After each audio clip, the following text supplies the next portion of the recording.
Right. हाँ लेके जाएगा, नहीं तो नहीं लेके जाएगा मर जाएगा।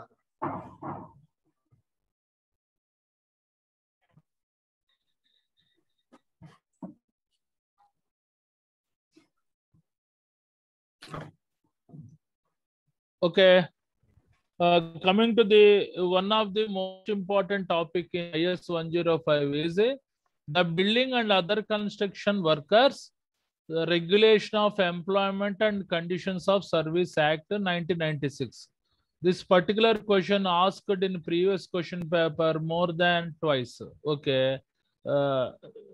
ఇది కొద్దిగా చూడండి సెక్షన్స్ ఉంటాయి ఇందులో. Just you have to by heart all these sections. That is enough for the examination point of view. Coming to the this is the BOCW. BOCW, the Regulation of Employment and Conditions of the Service Act. Okay.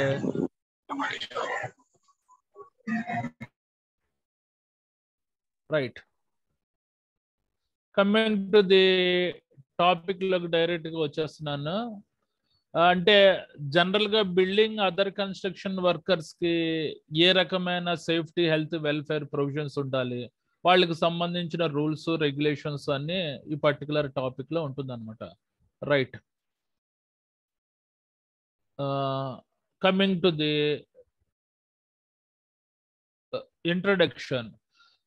చూడండి, this act may be called building and other construction workers regulation of employment and conditions of service act 1996. అంటే building constructions యొక్క నియంత్రణ, వాళ్ళ యొక్క employment, వాళ్ళ యొక్క పరిస్థితులు ఏ రకంగా ఉండాలన్నది ఈ పర్టికులర్ యాక్ట్ అనేది చెప్తుంది. This particular topic other legislations లో ఉంటుంది. అంటే total industrial legislation should be divided into 3 categories. Number 1, occupation health legislation, environment legislation, other legislation. This other legislation lo undannamata ee topic. Coming to the second point, it extend to the whole of the India. Total India kannitiki applicable ayindi ee particular act annadi. Coming to the third point, it shall be deemed to have come into the force on the first day of the March 1996. March 1996 first day నుంచి ఇది పరిగణలో తీసుకునబడింది అనమాట ఈ particular act. Okay.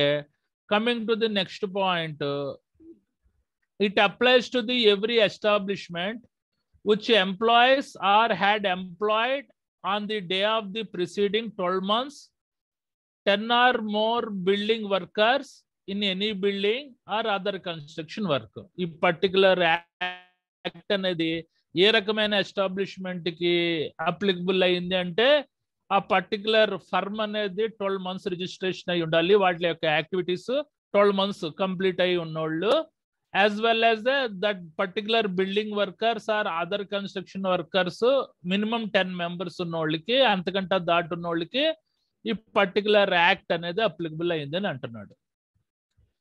Okay. Coming ఈ point అర్థమైంది అనుకుంటా అందరికీ. మళ్ళీ చదువుతున్నాను. It applies to every establishment which employees or had employed on the day of the preceding 12 months. అంటే 12 months ప్రిసీడింగ్స్ అయి ఉండాలి.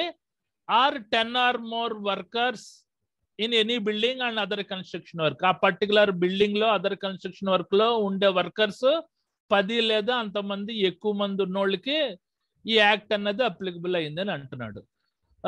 Coming to the next point, this act to regulate the employment and conditions of the service of the building and other construction workers and to provide their safety health welfare measures and for the other matters connected there with.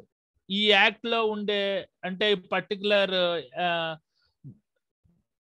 BOCW లో ఉండే workers యొక్క safety health welfare measures ఏ రకంగా ఉండాలి అన్నది ఈ particular topic లో connected అయ్యింది అని అంటున్నాడు. Okay. Coming to the last point, this act will contain 11 chapters and 64 sections ఉంటాయి. టోటల్ గా 11 చాప్టర్స్ అండ్ 64 సెక్షన్స్ అన్నది ఈ building and other construction workers regulation of employment conditions of service act లో total 11 chapters 64 sections ఉంటాయని చెప్తున్నాడు. Okay, right. Coming to the next point, the building and other construction workers comprises total 11 chapters and 64 sections. Already చెప్పాను 11 chapters మనకి 64 sections ఉంటాయి ఇందులో. Coming to the chapter 1 మనకి ఏం చెప్తుంది? ప్రిలిమినరీ అంటే ప్రాథమికంగా ఏం ఉండాలి, ఇందులో కొన్ని సెక్షన్స్ ఉంటాయి. Okay, coming to the chapter 2, the advisory committees and expert committees. What is the meaning of the advisory committees అంటే మన తలకు సలహాలు ఇచ్చే committee members, expert committee members ఉంటారు, అంటే నిపుణుల కమిటీ మెంబర్స్. ఇందులో వాళ్ళ రోల్స్ అండ్ రెస్పాన్సిబిలిటీస్ ఏంటి, ఇందులో పర్టికులర్ సెక్షన్స్ ఉంటాయి. Okay, coming to the chapter 3, మనకి రిజిస్ట్రేషన్ ఆఫ్ ఎస్టాబ్లిష్మెంట్స్ అంటే ఆ particular buildings other construction works మనకి ఏ రకంగా నమోదు చేసుకోవాలి అన్నది చాప్టర్ 3 చెప్తుంది. ఇందులో కూడా it will contain some sections. Coming to the chapter 4, మనకి registration of building workers as a beneficiaries అంటే ఆ బిల్డింగ్ వర్కర్స్ యొక్క లబ్ధిదారులు, వాళ్ళ పేర్లు ఏ రకంగా నమోదు చేసుకోవాలి, ఆ పర్టికులర్ లబ్ధిదారుల యొక్క పేర్లు మనకి ఏ రకంగా నమోదు చేసుకోవాలి, అంటే ప్రమాదాలు జరిగినప్పుడు కాంపన్సేషన్ ఇస్తారు కదా, దానికోసం అనమాట. Coming to the chapter 5, building and other construction workers welfare boards అంటే సంక్షేమం సంబంధించిన బోర్డులు ఉంటాయి ఇందులో. ఇది చాప్టర్ 5 చెప్తుంది అనమాట. Okay, coming to the next chapter 6 ఏం చెప్తుంది? Hours of the work, welfare measures and other conditions of service of the building workers అంటే ఆ పర్టికులర్ బిల్డింగ్ వర్కర్స్ ఎన్ని గంటలు పనిచేయాలి, వెల్ఫేర్ మెజర్స్ అంటే సంక్షేమం సంబంధించిన కొలమానాలు ఏముంటాయి, అండ్ అదర్ కండిషన్స్ ఇతర పరిస్థితులు ఏముంటాయి ఆ particular service of the building workers కి. Okay, coming to the chapter 7 ఏముంటుంది? సేఫ్టీ హెల్త్ మెజర్స్ అంటే మన సేఫ్టీ పరమైన హెల్త్ పరమైన కొలమానాలు ఏముంటాయి అన్నది చాప్టర్ 7 చెప్తుంది. Coming to the chapter 8, inspecting staff అంటే స్టాఫ్ ని ఏ రకంగా తనిఖీ చేస్తారు, అది చాప్టర్ 8 చెప్తుంది. Coming to the chapter 9, special provisions అంటే ప్రత్యేకమైన మన నియమాలు గురించి చాప్టర్ 9 చెప్తుంది. Coming to the chapter 10, penalties procedures మనకి ఏ రకమైన పెనాల్టీస్ ఉంటాయి కాంట్రవర్షన్ చేస్తే, వాటి యొక్క విధానాలు చాప్టర్ 10 చెప్తుంది. చాప్టర్ 11 ఏమో మిస్లేనియస్ అంటే ఇతర అంశాల గురించి చెప్తుంది. ఓకే, చూడండి ఇందులో మొత్తం టోటల్ 11 చాప్టర్స్ ఉంటాయి. యాజ్ టీజ్ గా రాస్తే మీకు కరెక్ట్ గా రాయాలన్నమాట, ఒక చాప్టర్ కి ఇంకొక చాప్టర్ రాయకూడదు. Okay, coming to the important section చెప్తున్నాను. దిట్ విల్ కంటైన్ టోటల్ 64 సెక్షన్స్. నేను ఓన్లీ అందులో ఇంపార్టెంట్ సెక్షన్స్ ఆల్మోస్ట్ ఒక 28 సెక్షన్స్ ఎంచాను. మీరు ఆ 28 సెక్షన్స్ లో అట్లీస్ట్ ఒక 20 సెక్షన్స్ మీరు రాయగలిగితే just you will get the full marks.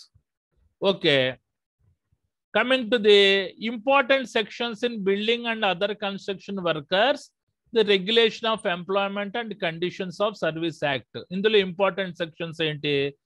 Coming to the first one is section 3, central advisory committee. అంటే ఈ పర్టికులర్ సెక్షన్ ఏం చెప్తుంది? సెంట్రల్ అడ్వైజరీ కమిటీ అంటే కేంద్ర సలహాలు ఇచ్చే కమిటీ మెంబర్స్ ఉంటారు. వాళ్ళ యొక్క రోల్స్, ఫంక్షన్స్, విధి విధానాలు, రెగ్యులేషన్స్ గురించి ఈ సెక్షన్ 3 చెప్తుంది. కమింగ్ టు దిస్ సెక్షన్ 4 ఏం చెప్తుంది? స్టేట్ అడ్వైజరీ కమిటీ, రాష్ట్ర సలహా ఇచ్చే కమిటీ మెంబర్స్, రాష్ట్ర సలహా కమిటీ అన్నది సెక్షన్ 4 చెప్తుంది. వాళ్ళ రోల్స్, రెస్పాన్సిబిలిటీస్, ఫంక్షన్స్ అంతా ఈ పర్టికులర్ సెక్షన్ చెప్తుంది. కమింగ్ టు ది సెక్షన్ 5 ఏం చెప్తుంది? ఎక్స్పర్ట్ కమిటీస్ అంటే నిపుణుల యొక్క బృంద సభ్యులు, వాళ్ళ యొక్క రోల్స్ ఏంటి, విధి విధానాలు ఏంటని సెక్షన్ 5 చెప్తుంది. Coming to the number 4 section 9, appeal of the registration of establishment ఆ పర్టికులర్ బిల్డింగ్స్ ఇతర కన్స్ట్రక్షన్ వర్కర్స్ ఏ రకంగా నమోదు చేసుకోవాలి, వాటికి సంబంధించిన అప్పీల్స్ అంటే విజ్ఞప్తులు ఏంటి అన్నది సెక్షన్ 9 చెప్తుంది. Okay, coming to the section 18, constitution of state welfare board.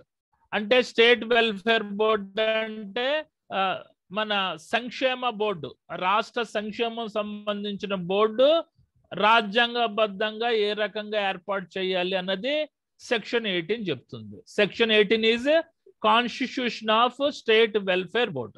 Okay, right. Coming to the next section 24, building other construction workers welfare fund and it's application. Section 24 ఏం చెప్తుంది? Building and other construction workers యొక్క welfare fund అంటే సంక్షేమం యొక్క నిధి, వాటిని ఏ రకంగా ఉపయోగించాలి అన్నది సెక్షన్ 24 చెప్తుంది. Okay, coming to the section 26 is annual report. అంటే సంవత్సరానికి ఒకసారి మన report statements regarding profit and loss accounts గురించి. Coming to the next one, section 28, fixing hours of normal working days etcetera. General గా బిల్డింగ్ అదర్ కన్స్ట్రక్షన్ వర్కర్స్ కి మనకి normal working days ఎన్ని ఉండాలి, ఎన్ని గంటలు పనిచేయాలి అన్నది సెక్షన్ 28 చెప్తుంది. Coming to the section 29, the wages for over time. Generally 2 hours over time ఉంటుంది ప్రతి డైలీ. ఆ వేజెస్ అనేది ఏ రకంగా ఇవ్వాలి అన్నది సెక్షన్ 29 చెప్తుంది. Coming to this section 31, the prohibition of employment of certain person in certain buildings or other construction work activities ki, ante particular sewage constructions, manual constructions ki add only in between 15 to 18 years పిల్లల్ని ఉపయోగించకూడదు. ఏ టాస్కుల్లో ఆ particular ladies ని excellent mans ని ఉపయోగించకూడదు, prohibition అన్నది ఈ పర్టికులర్ సెక్షన్ 31 చెప్తుంది. Okay, section 31 is nothing but prohibition of employment of certain persons in certain buildings or other construction workers. అంటే మన లేడీస్ ని adults, excellent male, excellent female కొన్ని టాస్క్ లో నిషేధం అంట. ఓన్లీ మేల్సే చేయాలి. ఏ రకమైన టాస్క్లకి మేల్స్ చేయాలి, ఏ రకమైన టాస్క్లకి ఆ పర్టికులర్ లేడీస్, ఆ particular excellent men, excellent women prohibition అనేది సెక్షన్ 31 చెప్తుంది. ఇది ఇన్ డెప్త్ గా చదివితే మీకు ఇందులో పాయింట్స్ అన్ని తెలుస్తాయి. Coming to this section 38,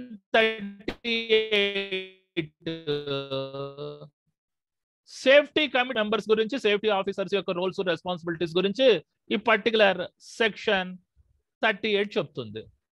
coming to this section 39, the notice of certain accidents. కొన్ని ప్రమాదాలకి, ఎస్పెషల్లీ ఫెటల్ యాక్సిడెంట్స్ కి ఏ రకంగా నోటీస్ ఇవ్వాలి అన్నది సెక్షన్ 39 చెప్తుంది. Okay, coming to the next section 40, the powers of appropriate government to make rules for the safety and health of the building workers. అంటే ఆ particular state government, central government యొక్క అధికారం ఏంటి, ఆ పర్టికులర్ వర్కర్స్ కి safety, health మన provisions ఏర్పాటు చేయడానికి అన్నది సెక్షన్ 40 చెప్తుంది. Section 40 is nothing but power of appropriate government, it may be central or state, to make rules for the safety and health of the building of the workers. Okay, coming to the next one, section 41 ఏం చెప్తుంది? the framing of model rules of safety measures. అంటే ఆ safety measures లో కొత్త rules, regulations వస్తే వాటిని ఏ రకంగా framing చేయాలి అన్నది సెక్షన్ 41 చెప్తుంది. Coming to the section 42, appointment of director general, chief inspector and inspectors. అంటే వీళ్ళు తనిఖీ చేస్తుంటారు, రెగ్యులర్ గా మనకి ఇన్స్పెక్షన్ చేస్తూ ఉంటారు ఆ బిల్డింగ్ కన్స్ట్రక్షన్ సంబంధించినవి. ఏ రకంగా డైరెక్టర్ జనరల్, చీఫ్ ఇన్స్పెక్టర్స్ ని, అదర్ ఇన్స్పెక్టర్స్ ని రిక్రూట్ చేయాలి. They or central government employees. Okay, coming to the section 43 power of the inspectors and ఆ ఇన్స్పెక్టర్స్ యొక్క అధికారం ఏంటి అన్నది సెక్షన్ 43 చెప్తుంది. Coming to the section 44 the responsibility of the employer అంటే మేనేజ్మెంట్ యొక్క బాధ్యతలు ఏంటి అన్నది సెక్షన్ 44 చెప్తుంది. అంటే ఎంప్లాయర్ అంటే వ్యవస్థాపకుడి యొక్క బాధ్యతలు ఏంటి అన్నది. Coming to the section 45 the responsibility of the payment of wages and compensation. Okay, payment ఏ రకంగా ఇవ్వాలి, పరిహారం ఏ రకంగా ఇవ్వాలి అన్నది సెక్షన్ 45 చెప్తుంది. Okay, coming to the section 46 చూడండి, notice of the commencement of the building or other construction workers అంటే ఆ పర్టికులర్